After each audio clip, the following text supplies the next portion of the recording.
Tighten your lines as we get ready to sail the seven seas on the Political Pirate Podcast. Join Captain Ted Yoho and the salty dog John Martin as they search far and wide for the greatest treasure of all, the truth. From local Florida news to nationwide stories and the globe beyond, we've got it all mapped out. Now here's your hosts, the salty dog John Martin and Captain Ted Yoho. Welcome to the 3 Ps, the Political Pirate Podcast, with yours truly, the old salty dog John Martin, coming to you live from Treasure Island, Florida, where I'm jumping on a boat pretty much as soon as this show is over. And the captain of our pirate ship, none other than Mr. Ted Yoho. You know what they say, you never know what kind of head is going to pop out of a swamp. Well, the captain of our ship is knee deep in the swamp of D.C. right now. Howdy, Ted. How the heck are you? John, thanks for that introduction there, buddy. I appreciate it. They told me, moss doesn't grow under busy feet. So, I don't have any moss under me. I'm up here in the nation's capital. It's a wonderful place. And as I walk around, I see the National Guard everywhere. And the whole vibe up here is different. People feel a lot safer. And it's a beautiful city. A lot of improvements. I heard, I saw Tom Holman on the show the other day, and he was asked about DC, and he said, that I used to always carry my sidearm at all times walking through DC, and he said now sometimes I can walk safely without it. I thought that was kind of interesting, and it is definitely, I haven't been there since Trump's first inauguration, but I've heard that it has improved both visually and safety and pretty much at every level. Well, it's amazing because that's what leadership is. When the adults show up, and I know people will laugh at me saying, referring to Trump as an adult, but he is. When it comes to getting things done and doing what's best for the nation, he really is. And we're going to talk more about that on some of the videos you have. So back to you. Absolutely. Well, before we get into it, as I call it, the meat and potatoes of the show, I just want to remind people to make the call. Call Freddie. You see his name tag up there. That is our good friend and producer of the show, and basically the guy, the executive producer, I should say, behind Spurrier's Gridiron Grill as well. And he is just a great guy, and he supports us. And we need you to jump on board and support the pirate ship here. So make that call. Well, Ted, today, at some point today, maybe even while we're talking, Mr. Luigi Mangione, not any kin to Chuck Mangione, I don't think. The guy that the CEO of United Healthcare about a year or so ago, he is supposed to be potentially cutting a plea deal today, and this kind of came out of left field, literally, and reports are that he's going to be doing that. What do you think about that in general? And then we'll talk about the case overall. This is the justice system at work. And the kid was a privileged kid, grew up in a rich family. Very well. This crime was very much calculated. It was planned for. You can see that with the evidence where he scrawled on the cases of the shells he used. And so he goes up there's this guy. Attacks him from behind, and the justice system. I think we lost Ted again. Well, we'll just keep going and see if he can. Are you serious? Yeah, I hear you again now. But the interesting thing about this case, beyond the specifics, and one of the reasons why they might be doing a plea deal, is he's facing both state and federal charges. The state case actually includes murder and weapons charges, and basically the federal case is more, even though they dropped what they call a terrorism charge, but it kind of centers around that. And I think there's some concern that if he is found guilty in one, it may affect the ability to try him in the other. And basically, the defense put up a bunch of pretrial stuff that has all gotten shot down. And I think they want to plead guilty to the federal stuff, so maybe they won't actually face the real murder charges in the state case. At least that's kind of my read on it. And of course, I'm not an attorney, but maybe I can play one on TV today. I want to play a video for you because we're going to get into basically some aspects of this case that beyond, I mean, let me just say this before I go any further. Absolutely murdering the man and taking him away from his family. He's got a couple of young kids and a wife, leaves behind all of that. I'm not downplaying that at all. But I think the interest in this has more to do with things not related directly to the murder itself. And so I want to talk about that.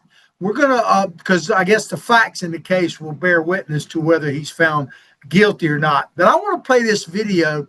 This was from a few months ago during one of his first appearances. And this is people literally celebrating Mangione on the streets of New York City. Check this out.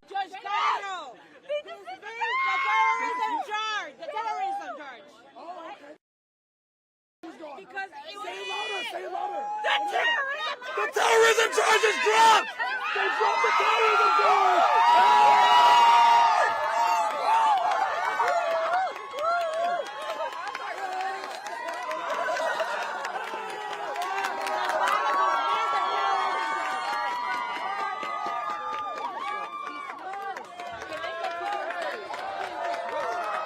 Not only are we back, but we've got the captain of our pirate ship back, Ted. Well, we just saw a video of a few months ago during one of Mangione's first appearances, and literally you had a crowd of people out there celebrating, and they've been there all along, and they've even tried to get press passes to go into the courthouse and everything else. And Ted, while we lost you, I was making the point that, of course, the murder itself is horrendous. The man leaves behind a wife and a couple kids and all of that. So I'm not downplaying that at all. But I think what's really interesting in this particular case is the heroization of this guy. Right. What does that mean for society in general? So what are your thoughts about that? And we'll dig into a couple of points about that in just a moment. We've got a society that's failing. I mean, this goes back to parenting, education in our schools. When you start heroizing somebody like Mangione, like you said, this would be like going back to John Wilkes Booth, who assassinated President Kennedy, or any of the other people that shot at our presidents, or making a hero out of Ryan Thompson that shot Charlie Kirk, I think his name was. You know, to make a hero out of these people that are criminals, they're thugs, they're murderers. It shows you how society has changed. You know, it's they want to make a hero out of a guy that shoots somebody unprovoked, and it's just wrong. You know, and it's a wake up call for America. We need to put this stuff away. This guy needs to be put behind bars, or have the death penalty applied to him. Period. Well, apparently, Ted, there's a GoFundMe or some type of page like that. And the reports are that he has raised over $1.5 million from charitable donations, I guess, for his legal defense. And supporters have appeared at court wearing green. The official kind of shirt they come up with is a green Free Luigi shirt that is a playoff of Super Mario Brothers video game, because there's a character Luigi in that wears green. Where's the people out there celebrating the life of Brian Thompson? Where are the people eulogizing him for this horrific crime that was committed? That's, again, I think it's a sickness of society, and we see that in so many aspects. The crowds where the young people go in there and smash everything, and they get celebrated. We've got some trouble in this country, and we've got to turn it around. Yeah, well, I came up with like 4 different points about why I think this is, why they are, lionizing this guy, hero worshiping, and and not in any particular order, but I really would like your view on this, Ted. So, and of course, you can chime in with a point you want to make as well. But I came up with my first point is he's being turned into an anti-corporate symbol. In other words, people who are anti-corporation, we're seeing anti-capitalists and all of that kind of stuff. And he's somewhat become a poster child of people lashing back at corporations and that kind of thing. I think that's part of it. And none of this is absolutely. Observation. Go ahead, Tim. No, absolutely. I think you're absolutely right. It's lashing back at the big corporations that the left has demonized for the last 10 years. It's the billionaire class. It's these people that are suppressing you and taking your health care away. No, it's government policies. And then you kind of put that in conjunction with what I had number 3 on my list, but I want to move it up to number 2, is the whole internet culture, the whole thing, Facebook and these gaming sites and stuff. A lot of young people are on that. I mean, we found more and more that some of the stuff, even the gentleman you mentioned that assassinated Charlie Kirk, apparently he was involved in some of this gaming stuff, and there's chats in there and all of that. So I think that blends into it. And then this, to me, might be one of the most important points, is it kind of ties in with the political atmosphere right now, which you see a lot of these same young people that are frustrated for various reasons tying into this whole DSA thing. And I'm not, just so you understand, I am not trying to say that it's DSA's fault or anything like that of what Mangione did, but it does kind of all blend together, Ted. Well, it's not just DSA. I mean, that's a component of it, but it's go back to defund the police, get rid of ICE, go after the corporations. The corporations are billionaires, and go back to the Affordable Care Act. The argument of that: 85% of Americans had health insurance on their own or through their employee. Only 15% of Americans didn't have it, and so the government, instead of let's fix it for the 15, they screw the whole thing up, and you get these big corporations, because the insurance companies that could afford to stay in business, they're the ones they're making a lot of money, but there's a lot of expenses, and they've disrupted the market and drove out competition in the market is what they've done. And this is the end results of bad policies. And it started in 2009. I'm glad you brought up the Affordable Care Act, because I do think it ties into it, and it ties into what's happening right now, because the craziest thing about it, and shows people have no understanding of it, whether you're for it or against it is a separate issue. But one of the things that Mangione was talking about, or at least in his manifesto or whatever, is that United Healthcare and others like that kind of ration care, pick and choose who to give care to based on money. Well, there may or may not be truth to that. I'm not saying there is, but one thing we know for sure, if you go to places where you have socialized medicine, basically you have Medicare for all, which is what they're saying. You think care is rationed now, wait till you get to that, because you may, even if you get care, have to wait months and months and months to have basic procedures done. I'm glad you brought that up, because that's really what happens. I've talked to people around the world in socialized country. How's your healthcare? Oh, it's wonderful. But then they bring up exactly what you say. Well, if it's something important, you might be seen in a month or two. If it's something that isn't urgent, it may be 6 months. And these people are paying 40 to 50% in taxes for this free health care that they're paying for. And if you want to be seen earlier, they're buying private insurance on top of that. So they're probably paying 60% of their income in taxes and health care. But everybody says, oh, it's free health care. No, it's not. And it's not quality health care like we have.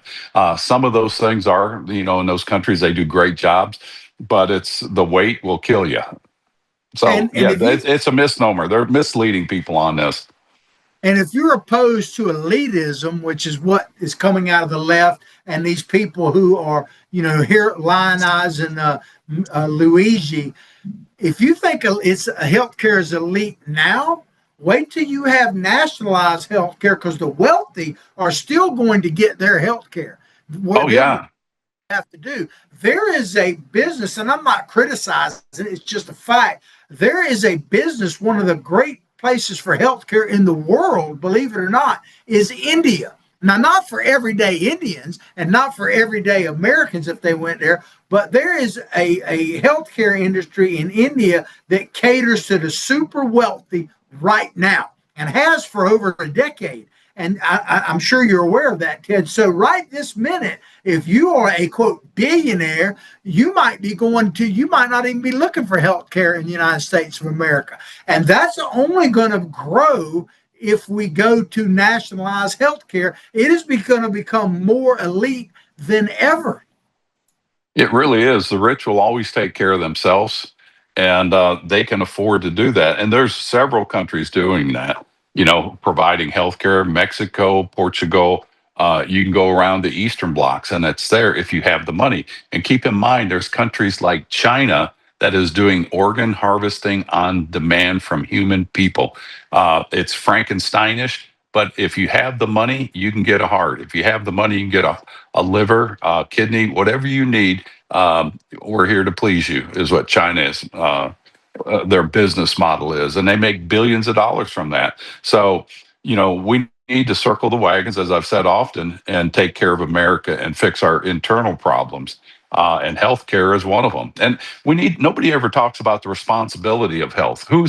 If I'm out drinking and smoking and doing drugs and all that, and then I have a heart attack, is it the government's responsibility to take care of me, or is it my responsibility to live a life that doesn't lead me into that, and then have the money to pay for stupid things I do?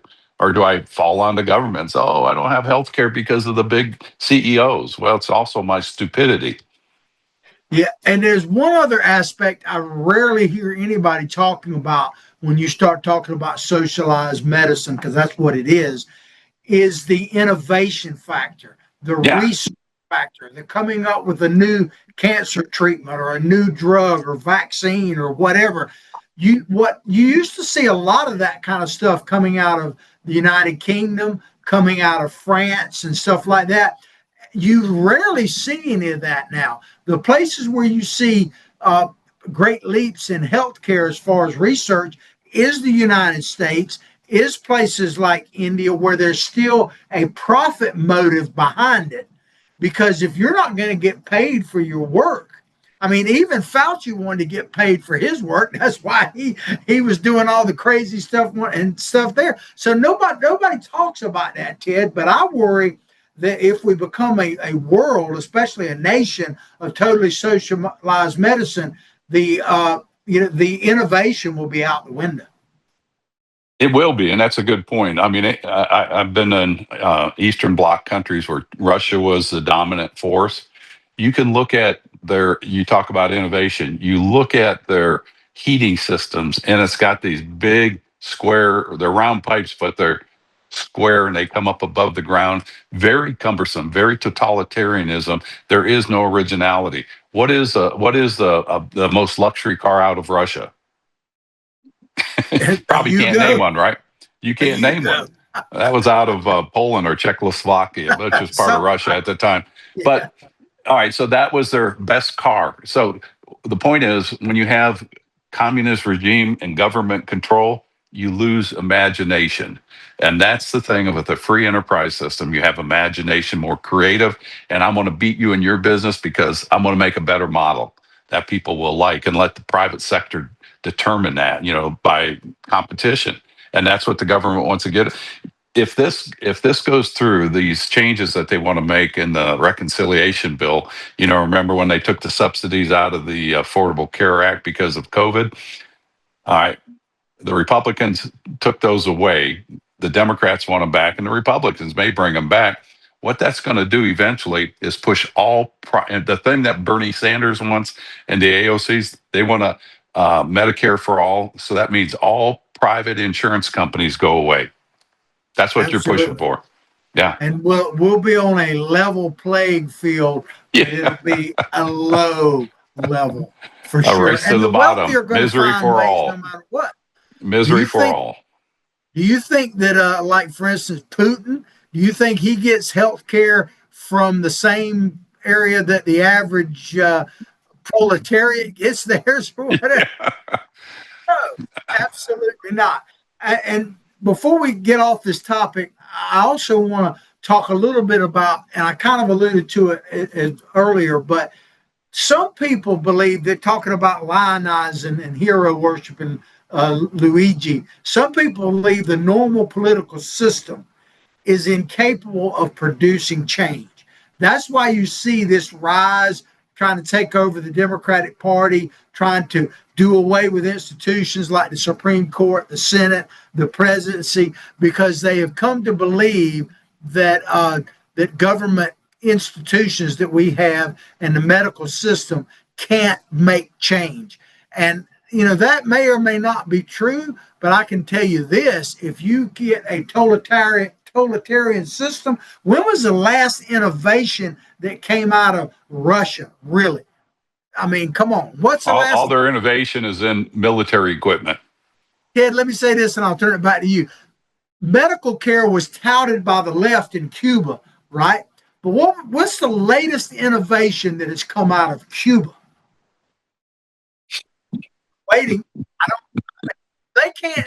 Charcoal. They make good charcoal. Pay for their gas now, officially. Yeah. Yeah. I mean, and look at Venezuela. That's what AOC wants to create, a utopian socialist society like Venezuela. Yeah, go ahead. Vote her in so we can have as much misery as they have.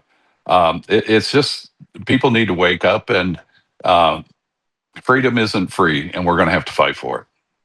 Well, I know you're up there in D.C. fighting for our freedom right now, Ted, and I know you've got to cut out here. So we're going to take a quick commercial break. Make that call Freddie. Ted, I really appreciate you joining us in the short time you're able to, and I appreciate you willing to swim in the swamp there. And like my old daddy said, if you're surrounded by alligators, keep walking.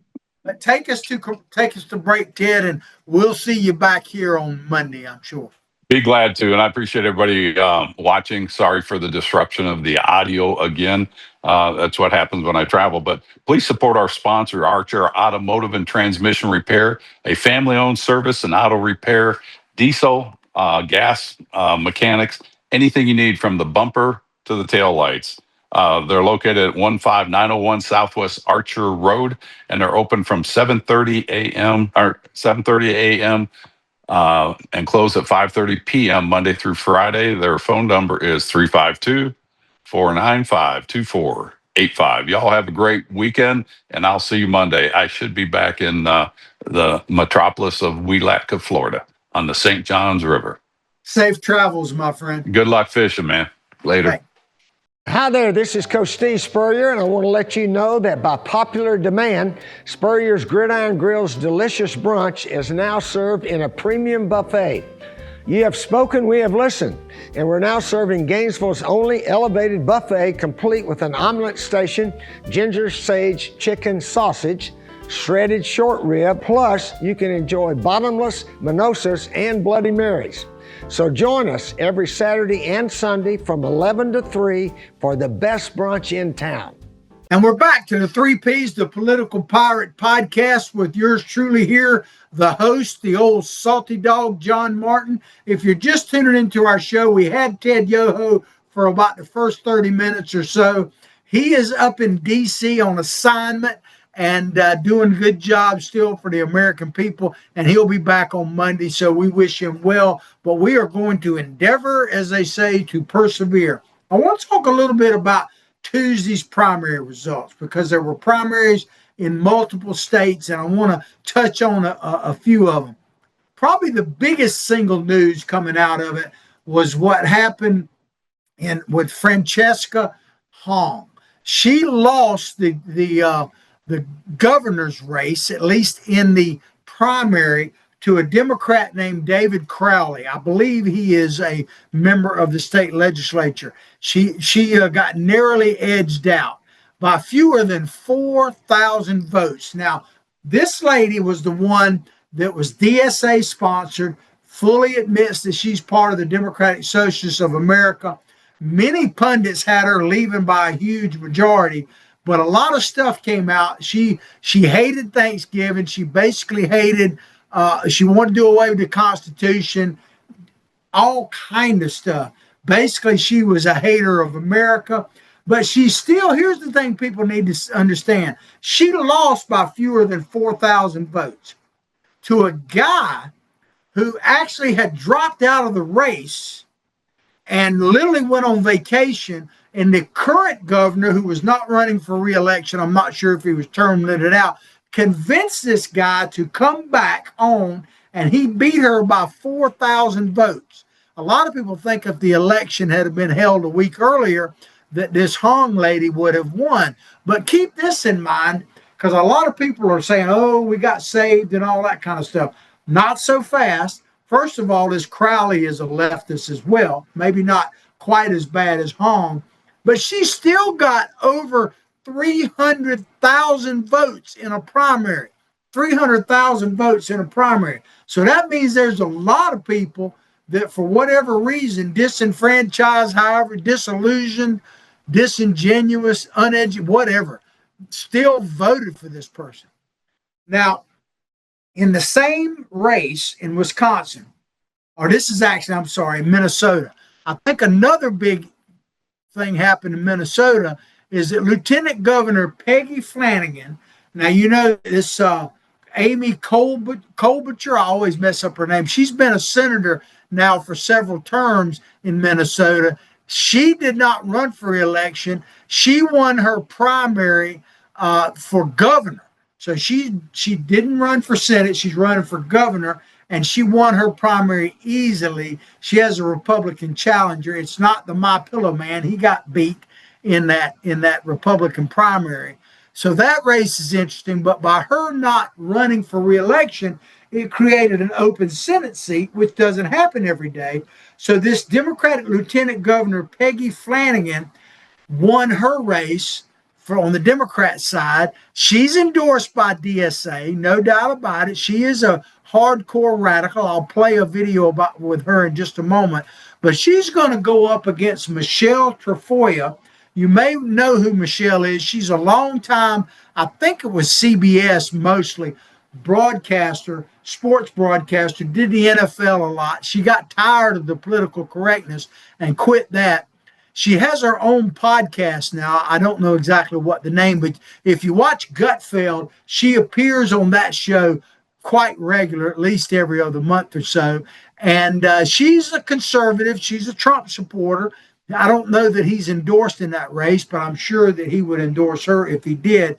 But that sets up a very interesting race, and it's up to the people in Minnesota to determine which way they want to go. But make no mistake about it, Minnesotans, this Flanagan lady, Peggy Flanagan, your current lieutenant governor, if you don't think she's DSA, I want to play a brief video of her acceptance speech when she won the Democratic nomination just the other night. Check this out, and we'll come back and talk about it. For months now, I have been telling you that this campaign was about the many versus the money. And now let's talk about Donald Trump's out-of-control ICE force. We need to rip ICE apart and stop them from terrorizing our communities. Well, I think she gave you her bona fides right there. When she attacked ICE, she said that ICE is out of control. Basically, she said they need to eliminate ICE and all of that. And I'm going to set up another video because here's the thing I never hear people say. They talk about the poor immigrants, and I'm not anti-immigration. I want to be legal immigration. I want people to be vetted when they come here. But nobody talks about what just happened this week outside of San Francisco. This guy, and we'll play the video, it's about a minute long here in just a minute. This gentleman, I think he's like in his late 60s, maybe 70s, an illegal immigrant was let out of jail multiple times in just a week. The guy was wanted for burglary, let out. Was wanted for domestic abuse, let out. Was wanted for all kind of other criminal charge, arrested and let out. And ICE literally told the jail there, when you get ready to let this guy out, just tell us, give us an hour heads up, and we'll come and get him. No, They let this dude out, and a day later, we'll watch this video and you'll see what I'm talking about. Check it out. Now, the warning, this video is a little graphic. Last week near San Francisco, a 36-year-old from Venezuela, unprovoked, attacks a 60-year-old man working in his garage and allegedly stabs him to death. The murder happens a day after he was released from jail on his own recognizance for, get this, violating the terms of his prior arrest. So actually the courts released him twice, despite what police say were two prior burglaries. Neighbors say 68-year-old Todd Stewart stopped what would have been a third burglary when Marcos Arate Valdez allegedly killed him.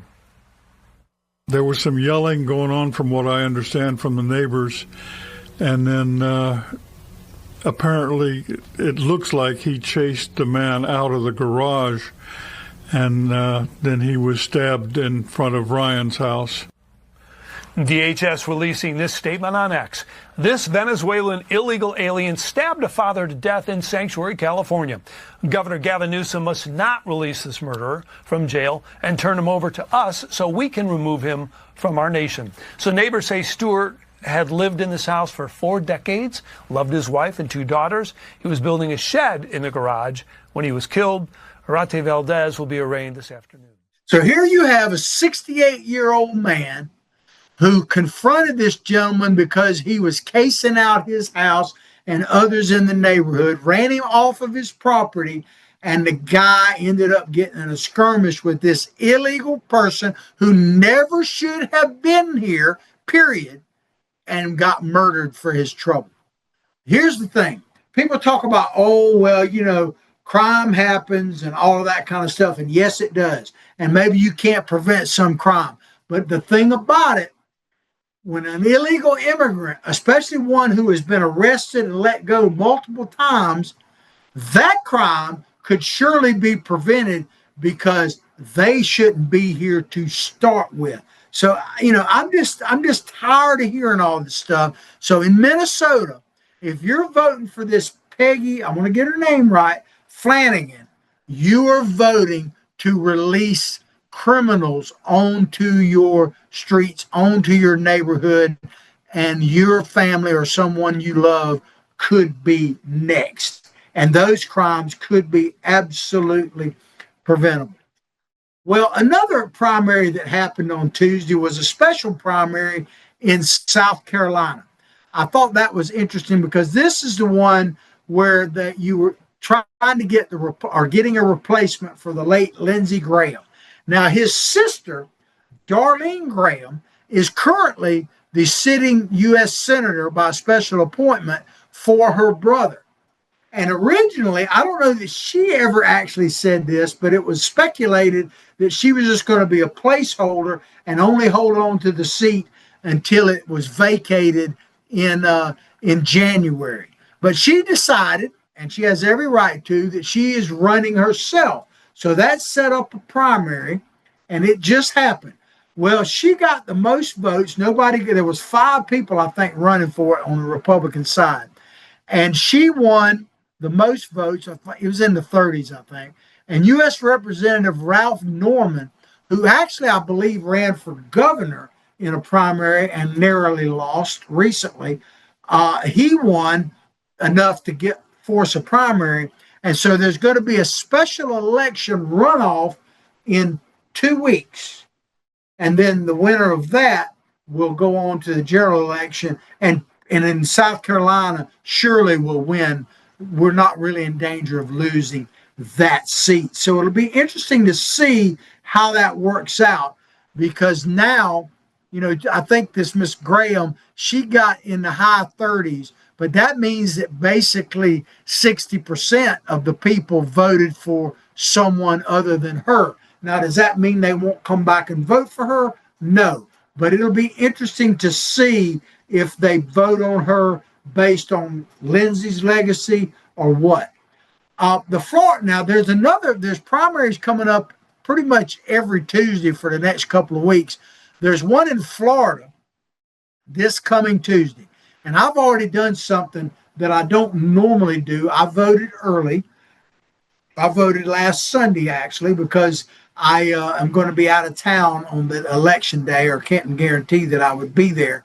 But probably the biggest single race in Florida is the gubernatorial primary on the Democrat side. Now, the person that's been leading the polls and been officially endorsed by Donald Trump for quite some time is Byron Donalds. Byron Donalds is a congressman. I believe he's from the Naples area. Don't quote me on that, but he's been serving several terms. He's a black man. I'm just saying that because we've never had a black governor. It's just the way it is. But he is considered a hard MAGA person, although there's quite a few challengers. The two that come to mind is the current lieutenant governor, who was appointed by Ron DeSantis for lieutenant governor when his lieutenant governor took another seat. And Ron hasn't really endorsed the gentleman. He's certainly endorsed him by making him lieutenant governor. And there's a former Speaker of the House that is running as well, and several others. I personally believe that Mr. Donalds will win, but it'll probably be closer than you think.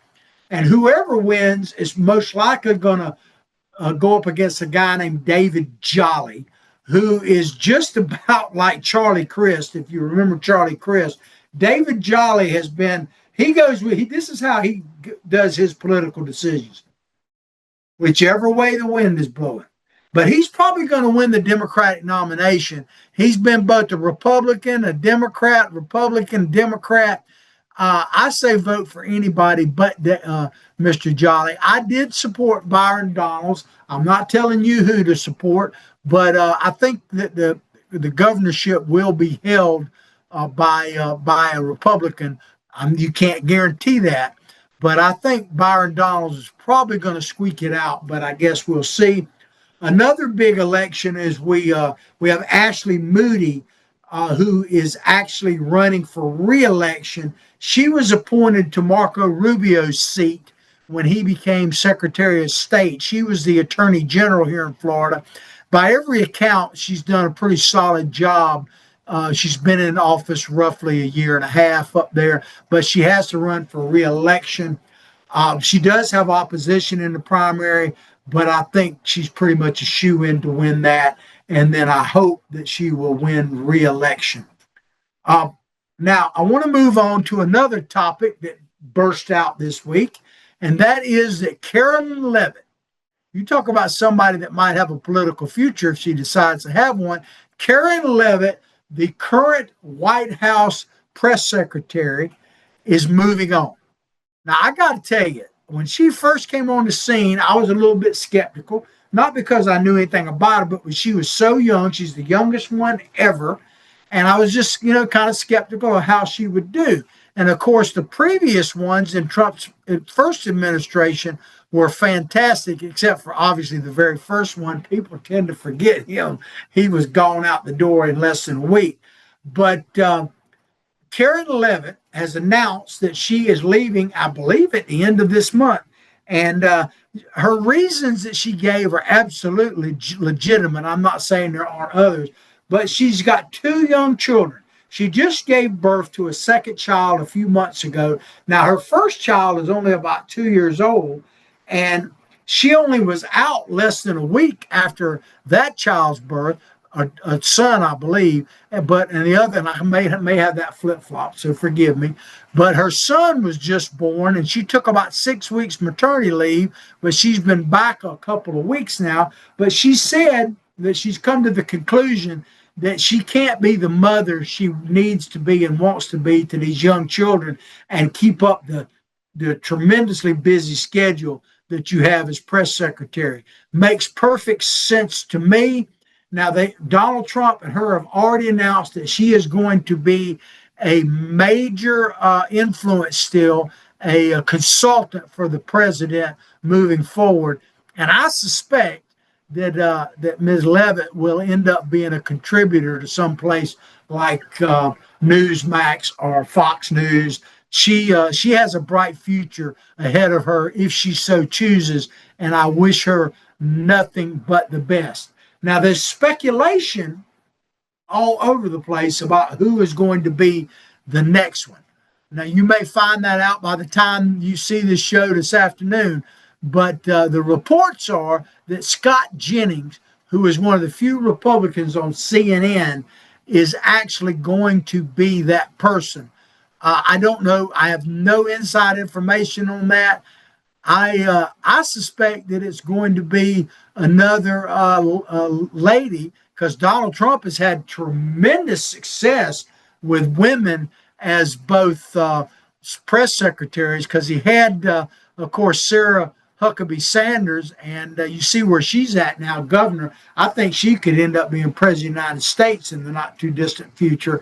And then, of course, Kayleigh McEnany, who took over for her, did a tremendous job, and we see that she has turned that into a tremendous career. So I do believe that Carolyn Leavitt has that same type of potential future ahead of her. So I think Donald Trump's probably going to pick another lady. I don't have any particular clue as to who it's going to be.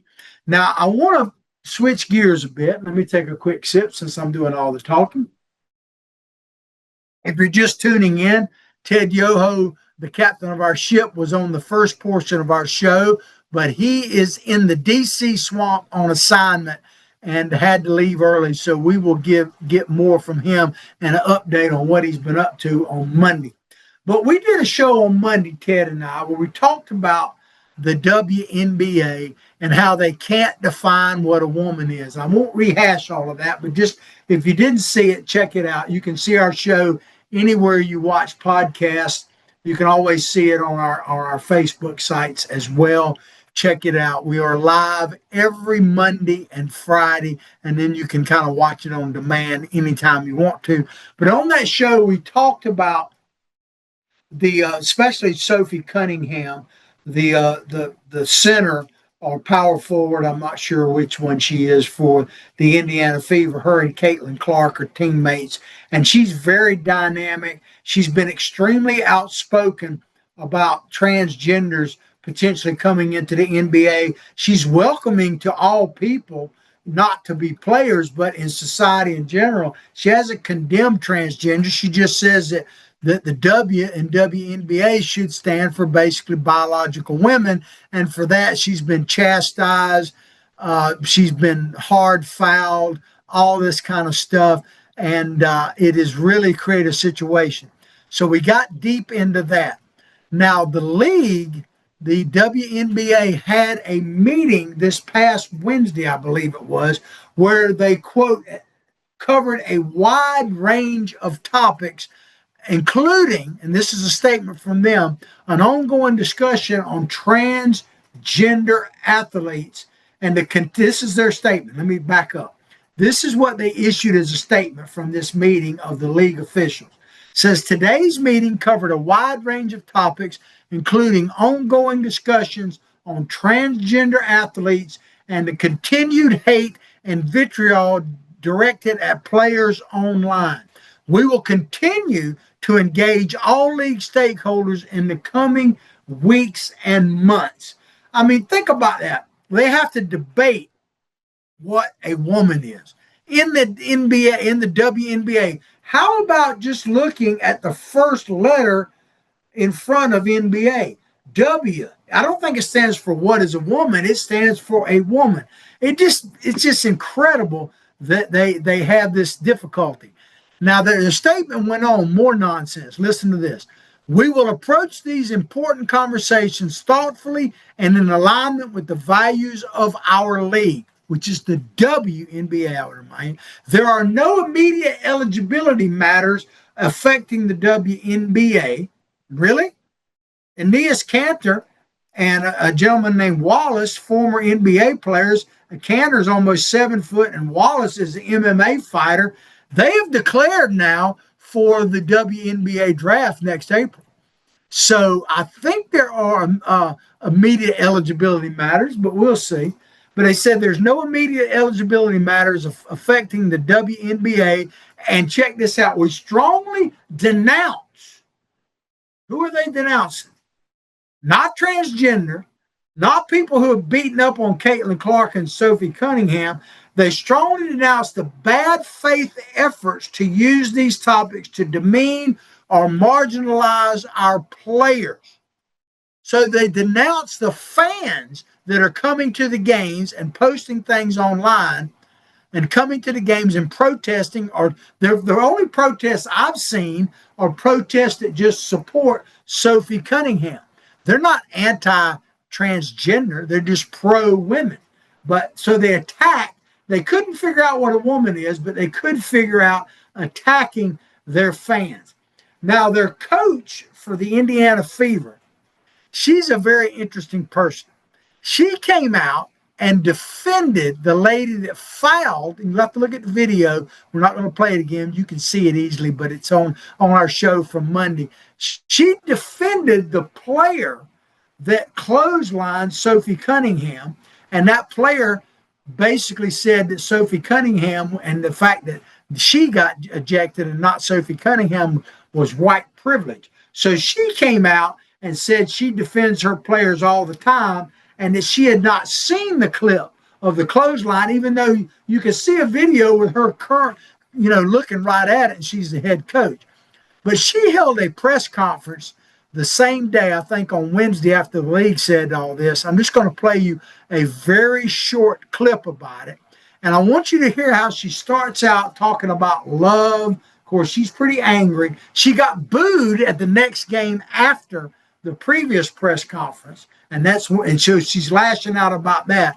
But she's talking about love and how that's going to win. But watch how she ends it. Check this out. The hate, the fear-mongering, the divisiveness, the stuff that's trying to hijack our league will not win. It won't win. We are united. We are connected. We will not be divided. Every day these women put their on the line. Every day. When they go low, we go high. Love will win. Grace will win. Humility will win. And kindness will win. I stand by them. I will always stand by them. Everybody else can go to hell. So you got to love it. She's sitting there defending herself, saying she stands up with her players and all of that kind of stuff, when she didn't right at first. But she says that love, she shouts that love is going to win, tolerance is going to win, joy is going to win. And then she says, but when it comes to love, if you don't agree with her, she basically says love is going to win, but everybody else can go to HE double hockey sticks. I mean, there's a lot of love there. So you got the WNBA league attacking its own fans, can't define what a woman is, and you have the coach who literally is saying that, if you don't agree with me, then even though I wish you joy, you can go to, the place where the sun don't shine. So we only got a couple minutes left in the show, and if you're just tuning in again, Ted Yoho is on assignment in D.C. He was in the first part of our show, but we'll get back with him on Monday. I want to hit a couple quick issues, and then we'll close out the show. Todd Blanche. You may or may not know who Todd Blanche is. Todd Blanche is just got confirmed and just took his oath of office, I believe, yesterday or maybe the day before. And he is now the head of the Department of Justice. He's the Attorney General of the United States of America. He got through by just Republican votes, a couple of Republicans like Murkowski, of course, and the lady up in Maine who is trailing a little bit right now. We'll see if she actually wins. She didn't vote for him, but enough voted for Mr. Blanche. The biggest single criticism of Mr. Blanche, of course, the Democrats just want to criticize it, period. And let me just say this before I get into Blanche a little bit more.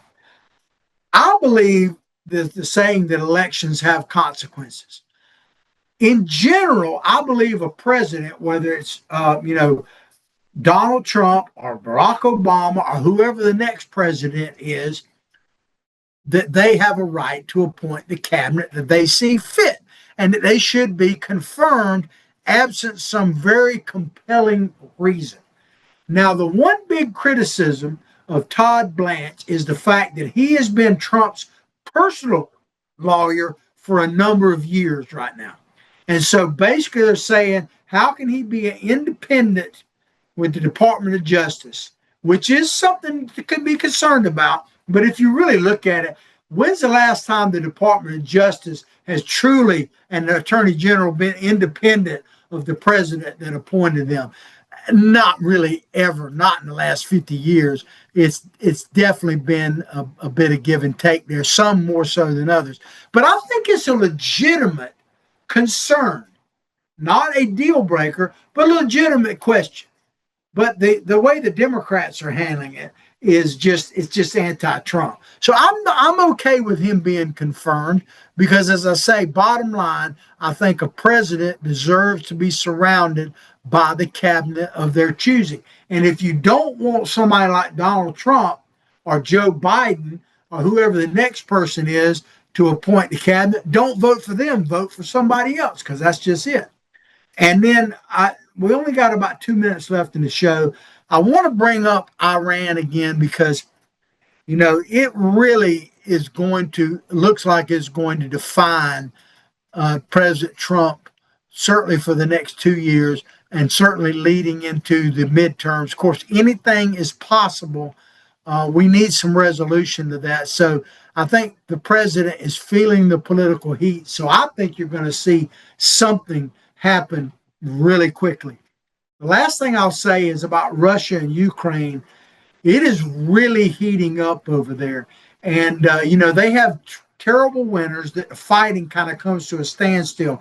I know it's only August, but I expect you are going to see an all-out blitzkrieg by Ukraine with it over the next 2 months, and Russia is kind of in disarray. So, unfortunately, a lot more blood is going to be spilled there. Well, that's going to do it for our show. We hope you've enjoyed what we're doing, like what we're doing, share what we're doing, support our show, make the call Freddie, become a sponsor of the show. We're going to have ways in the not too distant future where you can individually support us economically, because we're not begging for money, but you got to have money to keep this train going. So we really appreciate our sponsors, appreciate Archer Automotive, Meldon Law that you see there. If you'd like to be one or know someone who would, point them our direction, make that call. Have yourself a blessed weekend.